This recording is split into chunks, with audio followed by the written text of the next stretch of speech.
પૂણા વિસ્તારમાં પ્રાથમિક સુવિધાઓના અભાવને લઈને મહાનગરપાલિકા કમિશનરને માનવ અધિકાર આયોગે સમન્સ પાઠવ્યું।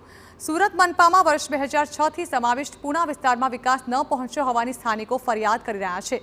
તંત્રને અનેકવાર રજૂઆત કરવા છતાં વિસ્તારમાં જાહેર શૌચાલય, બાળકો માટે રમવાની જગ્યા, કોમ્યુનિટી હોલ જેવી પ્રાથમિક સુવિધા પૂરી પાડવામાં નથી આવી। ત્યારે જાગૃત નાગરિક દ્વારા માનવ અધિકાર આયોગમાં પિટિશન દાખલ કરી હતી, જેને લઈ મનપા કમિશનરને સમન્સ પાઠવી આગામી 26 જૂનના રોજ હાજર રહેવા જણાવવામાં આવ્યું।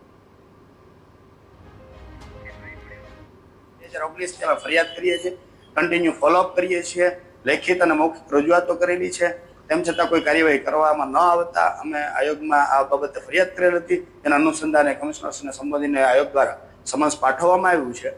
સુરત મહાનગરપાલિકાના જવાબદાર અધિકારીઓ કામ કરતા નથી।